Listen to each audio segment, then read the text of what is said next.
Good morning, fellow Canadians. This message is to let you guys know that our government has allowed this country to become the hub for terrorists. Look, you want to understand how bad it is in Canada right now? As an immigrant in Canada, I regret my decision to move here. Lord in heaven, what place is this? Looks like a tornado touchdown here. You got bricks everywhere, garbage everywhere, people... This is Service Canada here. One person serving almost 40, 50, 60 people. So what is that? What is that? The best parking in town? Pizza boxes and other food supplies were found inside this pizza shop's bathroom. Canada, or a third world country.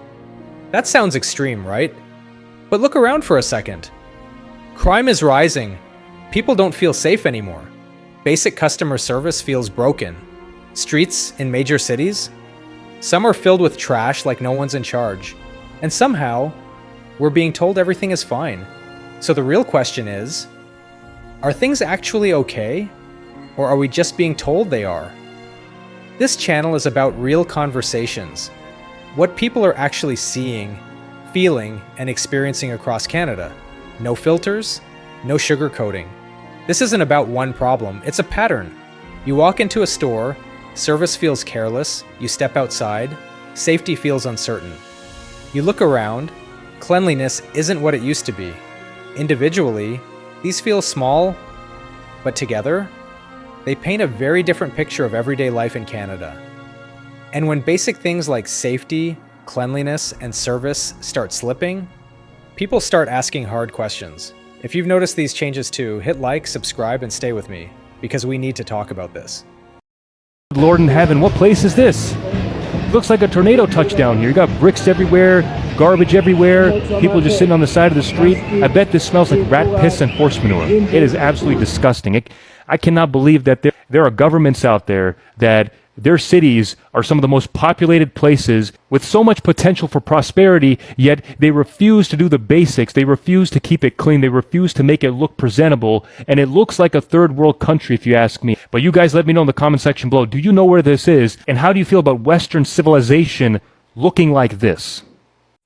Good morning, fellow Canadians. This message is to let you guys know that our government has allowed this country to become the hub for terrorists.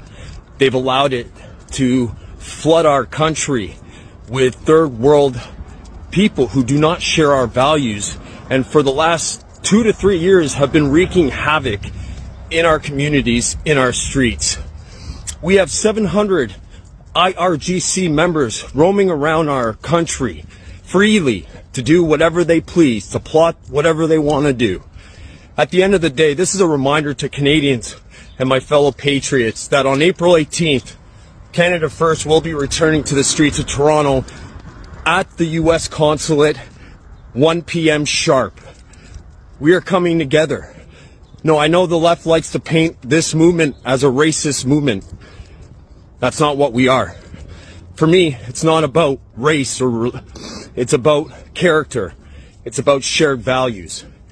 And at the end of the day, Canada First is here to change political opinions, to make it comfortable for patriots to actually speak the truths that we're speaking out here. So at the end of the day, guys, April 18th, we must rise and we will unite. It's going to be a beautiful sea of red and white. 1 p.m., U.S. consulate. Come join the Canada First movement's stance against terrorism in our country. This isn't political. This is common sense. Come join the pro-Canada movement and let's make Canada great again. This is Service Canada here. One person serving almost 40, 50, 60 people. People waiting for 2-3 hours and they don't care. I asked them to provide more officers, but they don't give a shit. They don't do anything. This is Service Canada, Glen Erin and Dundas. Look how many people. And one person serving. Look at the people waiting. Look. People waiting for nothing. And one person serving the other people. The manager didn't say anything. Look. So So over the last couple of years, as much as I love the beautiful country of Canada, I'm not patriotic to say, hey, I'm proud to be a Canadian. I don't politically align in some cases, but something I will say about Canada that is super important. Look at all the wars going on across the world, bombs flying all over the place in different countries. And there's one thing I can say about Canada, regardless, the war we're going through is an ideological war with one another on different views and where we're going as a country.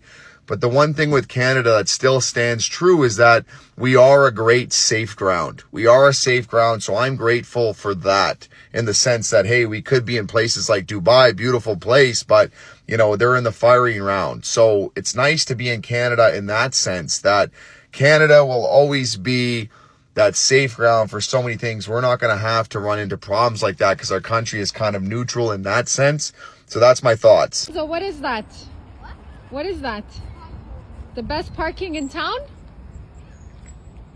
Disgusting. Montreal is a disgrace. A disgrace, bruh. My God, you could lose your car in there. I don't know if you guys are gonna like this story, but this viral video has sparked heated reaction because pizza boxes and other food supplies were found inside this pizza shop's bathroom. Tell me this is not disgusting. So listen, the story was first reported by NowToronto.com after a woman shared this video online showing the inside of the bathroom of a Pizza Hut in Ajax, Ontario. Toilet is here. Brampton, a city of vibrant culture and immense potential, faces a silent enemy litter. Discarded coffee cups, plastic bags, and cigarette butts litter our streets, parks, and waterways, tarnishing the beauty of our shared spaces. This isn't just an eyesore, it's a symptom of a deeper problem, a crisis of carelessness. Each piece of litter represents a disregard for our environment and a lack of respect for our community. This careless act impacts everyone.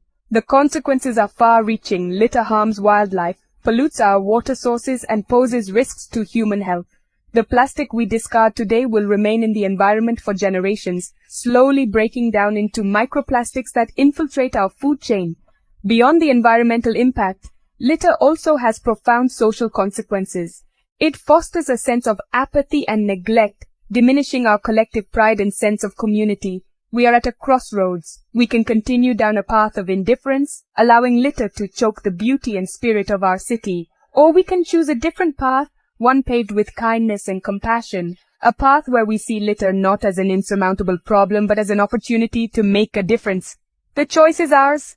So Canadian police officers are now attending drag shows. This is fucking sick. They're not catching criminals, they're not stopping theft, but drag shows. I remember not that long ago, police in Canada had a single job: to protect the public and enforce the law and to keep communities safe. But now, they are showing up to events like this and we're supposed to act like this is normal? Look around you for a second. Crime is up. People don't feel safe like they used to. Businesses are getting hit. Cities are changing. And this is where their time and resources are going. You don't need to hate anyone to ask a simple question. Why are police officers who are paid by taxpayers spending time at events that have nothing to do with public safety? Because the average person isn't asking for this. They're asking for safer streets and real protection. Are police here to serve the public, or are they here to push sick narratives? As an immigrant in Canada, I regret my decision to move here. First things first, not all immigrants come to Canada are bums or had a bad life before they came here. There used to be a time the people who moved here, they move here because they can afford a life here, or they earn their right to be here by having a scholarship or being a professional in their field. I myself moved here because I used to fantasize about living here because I lived vicariously through movies, music, and all the things I heard about Canada and USA. I feel the sacrifices I made by moving away from family, moving away from our culture, and leaving a good luxury lifestyle behind will pay off in the long run.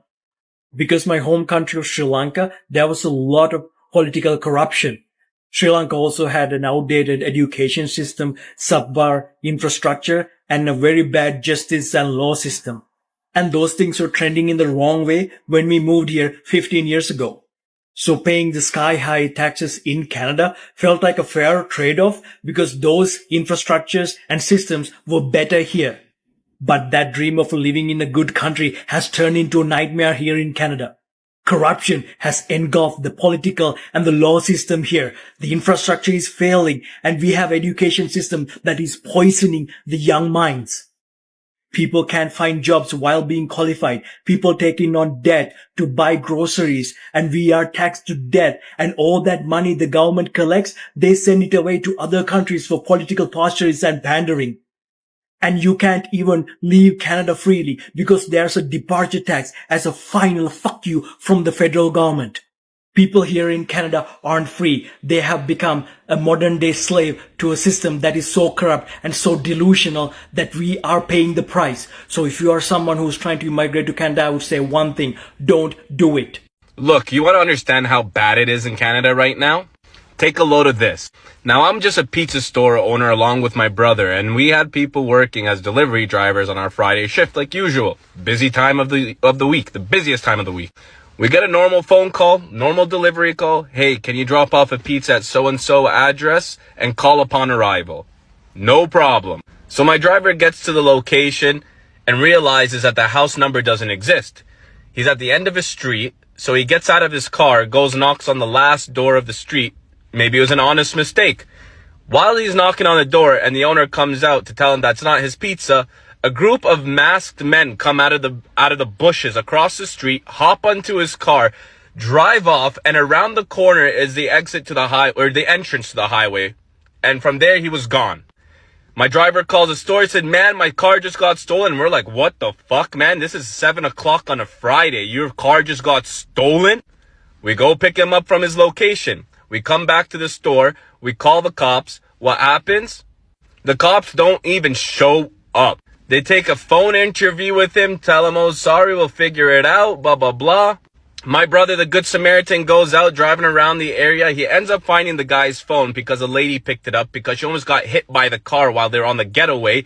They threw his phone out of the car, I'm assuming so it doesn't get tracked. Then the next day in the morning, they found his car smashed on the side of the road in Cayuga. And if people aren't aware of Ontario's geography, Cayuga's right beside the native reserve. Everyone knows the moment your car is stolen and gets to the native reserve, it is chopped up. It is gone. You're never seeing that. So it's lucky that they found his car. However, they found out that his car was connected to multiple robberies that night. But get a load of this. My brother, when he was out there looking for the car, he comes across a cop that was looking at his car because his car looks similar. And my brother actually told him to roll down his window. He told him to come over, pull over to the side, ask him what's wrong. He's like, a car, Volkswagen Passat 2016, 2017, something like that, got stolen. The guy rolls his eyes. He's like, I know, I'm looking for it. And it's sort of like a roll of the eyes of, oh my God, not again. So tell me again how we're a developed country when delivery drivers can't even leave their car running to go drop off a fucking pizza. Or when you call the police, they don't even show up to do a proper police report, but rather just take it over the phone. These are the issues with Canada. Our systems are so fucking overwhelmed and broken that they're not even servicing anybody and actually anchoring the progression of our country. And just remember, folks, Doug Ford's solution to all this bullshit is to legalize pepper spray. Yeah, that's Canada for you right now. Well, the food banks have seen enormous amounts of growth over the last 5 years, but we're seeing that growth again. And we're seeing that growth in large part because of the rising cost of gasoline. That's going to contribute to rising costs of food. It means that when there is a spike in gas prices, that we feel that. We feel it every single day when our trucks are trying to go to the food banks to people that are already vulnerable. And now it costs us, 50 cents more per liter to be able to send those trucks out. Unfortunately, I think we got to the place that we're in Canada where 10 million Canadians are food insecure out of 40 million. We got to that place because, over the last couple of decades, we've whittled away at social systems that we used to be very proud about as Canadians. It used to be that Canadians were really good at building cooperative housing. We don't do that anymore. And we're paying for that now. And it comes in the form, not only in food bank lineups, it comes in the form of higher costs. It costs more to deal with poverty downstream than it does upstream. Even as someone that has a job is actually not enough because before your paycheck comes in, you already have expenses. You get to pay rent, you get to pay your phone bills and transportation and all that. You're left with little or nothing to fall back on for food. So I still get to use the food bank once in a while. You see everything going up, food costs are going up, gas prices are going up, it's ridiculous at the pumps, it's making things unaffordable. But we're continuing to invest in people, making sure that we give them a roof over their heads, the food on their table, and lift them up. And the best way to support someone, I say all the time, is find them a good paying job. And that's exactly what we're doing. We're focusing on that. It's tough when you have to put down some of the food, some of the protein or produce that you need because they're expensive. And it's tough to go into line up for gasoline and look at it as a $1.80. Yesterday I saw $1.79 and I'm like, oh, what's left by the end of the week? And then the hydro bill, everything is so expensive, the rent. Which is really tough these days. Did you know that violent crime in Canada is up 41% since 2014? In fact, it's been going up every single year since the Liberals got in power. And shocker, it was actually going down year over year for Stephen Harper's entire term. In the United States, violent crime is only up 5%. Why is that? I thought guns were the problem. But in reality, it's the fact that we let criminals back in the streets after committing crimes, and people are scared to defend themselves because they don't want to get arrested for it. Here's my solution. Instead of sending billions of dollars abroad, use it here and build more prisons in Canada. Stop the bail reform program and keep criminals in those prisons. And if a temporary immigrant commits a violent crime, deport them instantly. It's not hard to fix. So after fucking cheaping out on my sub with like the most pathetic sub I've ever had, fucking foreign workers are screaming inside the subway while I just sit here and try to relax after my back-breaking first 4 hours of work. Yeah, it's just like the disrespect. These fucking people are screaming in their fucking language. And it's just gotta stop. We just have to close the borders. Close the borders and deport anybody who's not a Canadian citizen. And that's it. Like, and make this country great again, instead of just like importing the fucking third world and becoming the third world. It's gotta. I saw you posted recently on your channel, and then we were talking a little bit yesterday. You were saying how you were in Toronto airport, and you said it invaded by Indians, basically.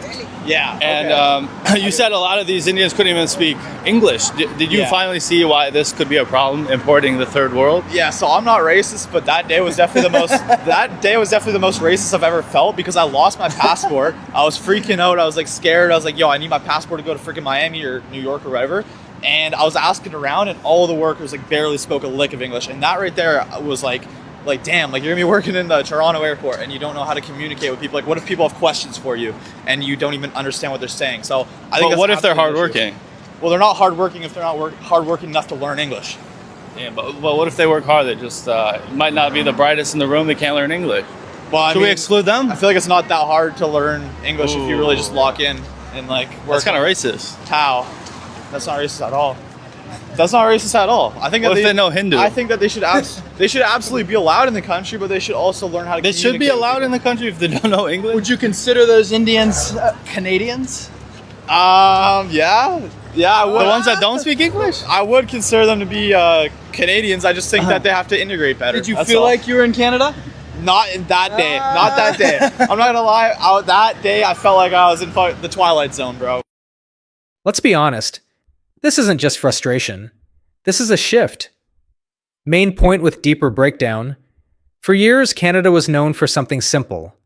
Safe streets, clean cities, respectful service, nothing perfect, but predictable. Now compare that to what many people are experiencing today. You hear about rising crime more often. You see stores locking things up that were once freely available. People hesitate before going out late at night. That changes how a country feels. And then there's everyday life, customer service that feels rushed, careless, or completely disconnected. Now, this isn't about blaming individuals.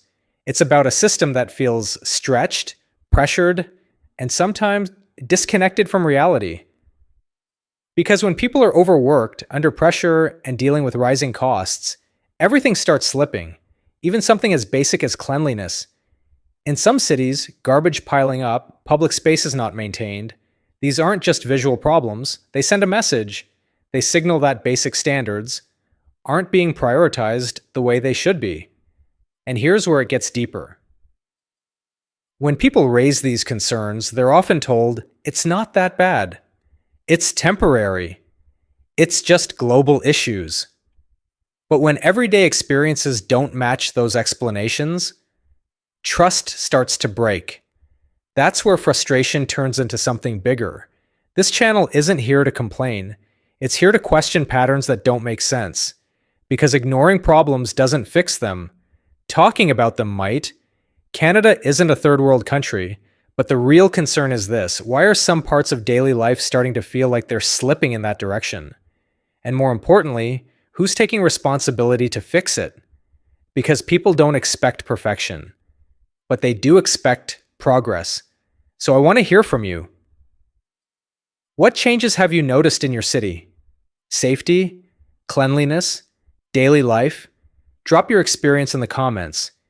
And if you want more honest, unfiltered conversations like this, subscribe now. Because the more we talk about what's really happening, the harder it becomes to ignore it.